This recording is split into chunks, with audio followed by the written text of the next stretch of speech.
Welcome to LC Screen Talk. My name is Larry, and today we rank the Disney Revival films. So, for the purpose of this video, the Disney Revival / Disney Renaissance version 2.0 will be starting with Tangled, and will omit Winnie the Pooh. Sorry.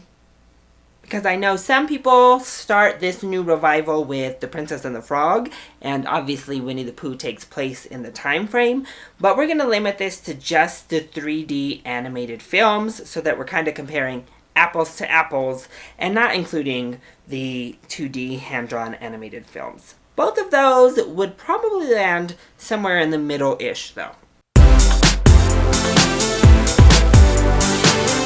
So the highest grossing of the films ranks last on my list. I know a lot of you love Frozen and a lot of you are Frozen haters.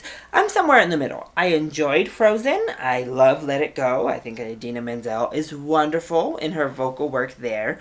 But Frozen had a lot of issues for me, starting with like those little rock trolls, and then the fact that Prince Hans just kind of like switches on a dime. The character of Anna got on my nerves a little bit, and I wanted so much more from Elsa. But I did love that Elsa as a character spoke so deeply to so many different people.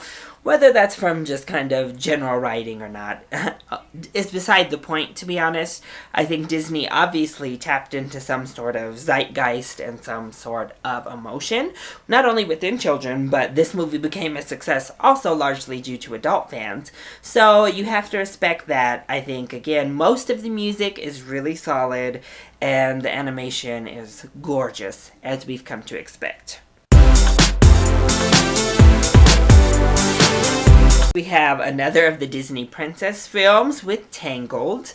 So I think Tangled had nice music. None of it is particularly everlasting or super memorable, which I think is part of the problem. It all fares well. You enjoy it while you hear it, but you're not humming it years later. And Tangled feels very much like an old school Disney princess movie, which kind of keeps it from moving very much further up the list. Plus, Rapunzel herself, I mean, she's fun, but she's super naive and kind of just forgettable amongst the scheme of the Disney princesses. Flynn Rider was hilarious. That horse and that little chameleon both kind of stole the show for me, as did our villain. The mother was wonderful, and I think she has the best musical number here. But Tangled is a perfectly enjoyable film, but doesn't really push boundaries in any which direction. So at number 4, we have Disney Overload, as Disney Animation Studios adapts a Marvel property. I decided to go ahead and put Big Hero 6 here at number 4 because it suffers a lot from the same problems that Marvel films suffer from, being that it felt a lot like a Marvel film and we had a really weak and forgettable villain. So I loved Baymax. I thought he was super adorable, and he was by far my favorite part of this entire film. And I actually really loved the entire main team. We had a hugely diverse cast as our main team members here, and we had some really strong, kick-ass, wonderful females with no love interest in sight, which actually comes to be a good theme in these newer Disney movies, as we'll see with all of these top films. And I'm a huge superhero fan. I'm a big fanboy of all of these comic book adaptations for the most part. And I really thought this was just a good, fun time. Ultimately, it didn't really push any boundaries. It wasn't super innovative. So that's what really kept it from being in the top 3, because I think all 3 of those hit on more innovative topics or push forward in better ways than Big Hero 6 does. But this was definitely a great film. So at number 3, I have WreckIt Ralph. I loved WreckIt Ralph. It had so much heart. It had so much personality. It was really funny. And I just was completely captivated by the end. I was really hesitant to even watch WreckIt Ralph because I thought it looked a little bit silly. But it ended up being an amazing movie. My biggest complaints with WreckIt Ralph are that we stay so long in the Sugar Rush land that we never get to really explore these other awesome places that they tease us with. And I hope we get to see them in WreckIt Ralph too, but that's yet to be seen. So as it stands on its own, I just wish we had ventured out more. And I think the story gets a little bit convoluted with the whole glitch system. But ultimately, that glitch storyline is a great storyline about like prejudice and being an outsider, and it was a wonderful way to introduce it in this world. But I just think that this movie has so much heart. It was so inventive, and the world building here was amazing that it made it pretty high on my list.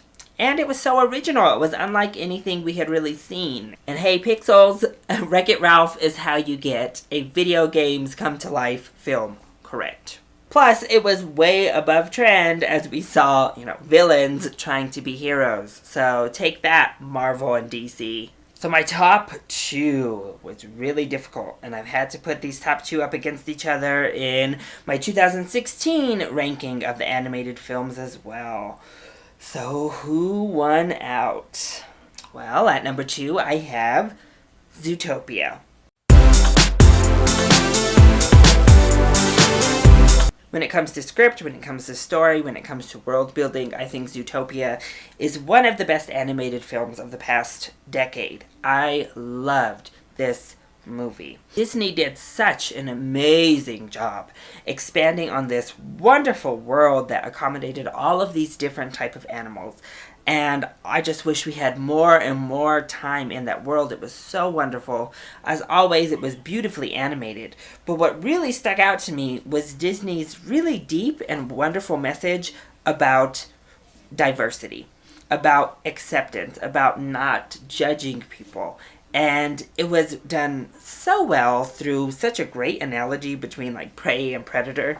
And while those don't exactly mix, using terms like biological to go ahead and equate those to the terms that were used to put down people of other races, even today, was fantastic.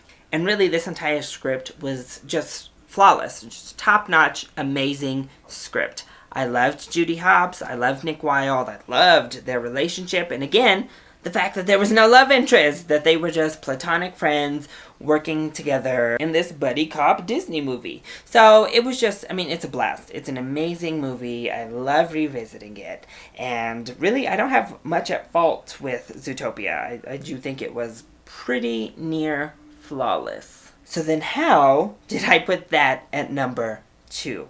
Well, the number 1 film in my ranking of the Disney revival movies is Moana.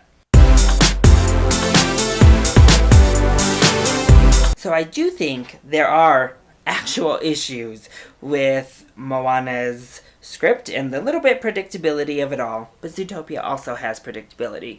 And I think some of the storylines are a little iffy. So on that technical aspect, I do think Zootopia is actually better. However, something on a personal and deep level connected with me when it comes to Moana in a way that none of these other Disney films were able to do. The character of Moana is my favorite character in any of these new films. I think she was extremely layered and a wonderful role model, one of the best Disney princesses we've seen come to screen yet. I also loved Maui. I thought he was a great representation of kind of the sidekick role. And the animation in this film is stunning. Just top-notch stunning. I think as a whole, the music in this film is the best music in any of the newer Disney animated movies. I know a lot of you Frozen fans will argue with me on that one. And I'll give you Let It Go is the single best song in any of these new Disney movies. But as a whole, body of work, Moana provides the best. And the songs just had so much meaning. Like How Far I'll Go as a character piece is amazing. There's comedy, there's heart, there's action, there's adventure. This movie really just hits on every single thing you want from a great movie, period. And the fact that it's this beautifully animated is just a cherry on top. Plus, the messaging behind the film about finding your purpose and searching within for who you are, as well as a more environmental message is wonderful. Having a Disney princess of color in this new age is also wonderful, and in a region that has only really been explored in Lilo and Stitch and still gets often overlooked unless it's a nice little vacation destination. That is also very nice. She was a little bit more full-figured. She looked like the average girl, and I loved Moana. And it spoke to me on a personal level more than any of these other Disney films. That's why I have it ranked as number 1. But as time passes by, as I get a little bit further away from my initial viewing of Moana, these rankings may or may not change. We'll see. We won't be revisiting this next year, though, because I don't think Disney Animation has a release on the schedule for next year. But that is my rankings of the Disney Revival era films.